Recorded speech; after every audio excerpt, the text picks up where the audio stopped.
सिगाङावनो बे समाव आंनि बे बिटिआर कन्ट्राक्टर ग्रुपनि प्रेसिडेन्ट जानानै आङो बे समावहाय नोंथां मिडियामोनखौ आरो लोगोसे बे जमदुवार बियाबाव थानाय बयबो रायजो राजा आइ आफा बिदा फंबाय बयबो भटारफोरखौ आं बे समाव आंनि खुलुमनाय सिबिनायखौ आं बे समाव जासिहरबाय। दानो दिनैनि नैबे मुगायाव आङो फंनैसो नैबे आङो स्टेटमेन्ट होनायनि खारना बेनो जाहैदों जोंनि बिटिआर कन्ट्राक्टर ग्रुपनिफ्राय नैबे जमदुवार बेयाव थानाय रायजो राजाफोरसिम आं खावलायनाया बेनो दानो फैगौ 22 तारिख अक्ट'बर 2025आव जानो गोनां जे बिटिसिनि बिसायख'थि बे बिसायख'थिखौ लानानै दानो आं खावलायनो सानदों। मानोना जों मिथिगौ दानो नैबे जोंनि बिटिआरआव थानाय जोंनि मानगोनां प्रमद बर' बिटिआर चिफनि दैदेननायाव बिथांनि दैदेननायाव दिनै मोजांथार थांनाय 5 बोसोराव जेरोखोम खामानि जोङो जे मोजांथार फिथाइखौ मोनदों आरो बेबादिनो फैगौ सम मुगाफ्राव जाहाथे गोदान गभर्नमेन्ट फिन खेबसे दाफिननानै प्रमद बर'नि गभर्नमेन्ट दानानै जाहाथे मोजांथारै जोंनि बे ओनसोलावहाय जौगानाय हाबाफारि गासैबो सान्थि गोजोननाय थासारिफोर जाहाथे जायो। बेनिखायनो आङो बे समाव आं खावलायहरदों रायजो राजाफ्रा आंनि बे नैबे जमदुवार ब्लकआव जमदुवार समस्तिनि सिङाव थानाय आइ आफाफोर आंनि बिटिआरनि कन्ट्राक्टर लोगोफोर आरो गोबांथार साख्रिआवलाफोर आरो गोबांथार रायजो राजाफोर आरो गोबांथार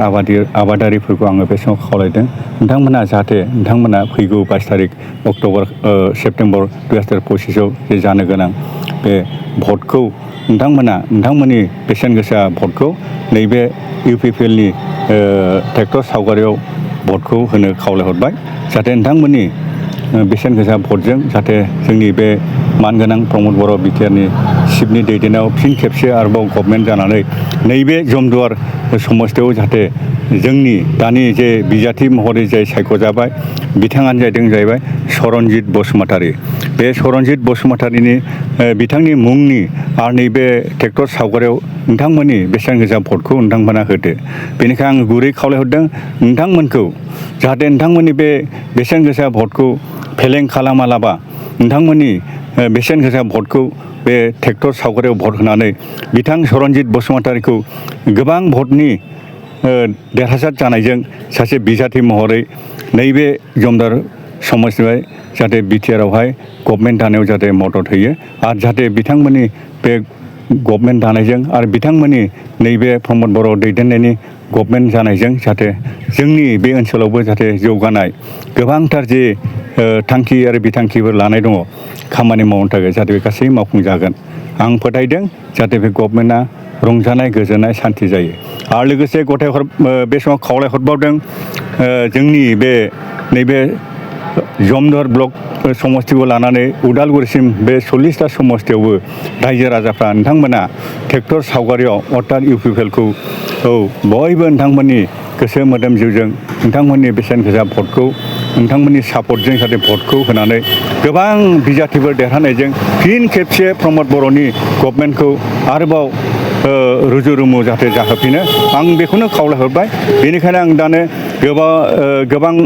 बाथ्राजों आं नोंथांमोनखौ खावलायला नोंथांमोना मिथिखागौ बयबो दिनै गिर्जाब बयबो लोंहोर बयबो सापर्ट होबाय। बेनिखायनो आं बेखौ बेबाराव बे फिन खेबसे आरोबाव प्रमद बर'नि सरकारा जाहाथे जाफिनो बेखौनो आङो नोंथांमोननि रायजो राजाफोरनिसिम आंनि आसा भरसाखौ आंनि खुलुमनाय आंनि सिबिनायखौ आरो लोगोसे आंनि बिटिआरआव थानाय जेसेबां कन्ट्राक्टर लोगोफोरखौ आं खावलायहरदों नोंथांमोननि बेसेन गोसा भटखौ नैबे इउपिपिएल ट्रेक्टर सावगारियाव भट होनानै जय जुगथ' खालामदो। बे गासैबो आंनि बे गुसुं नैबे बाइट होनायजों आंनि बे खुलुमनाय सिबिनायखौ आङो जासिहरना आंनि बे बुंथिनायखौ एसेयाव दोनबाय। गोजोन्थों, खुलुमबाय।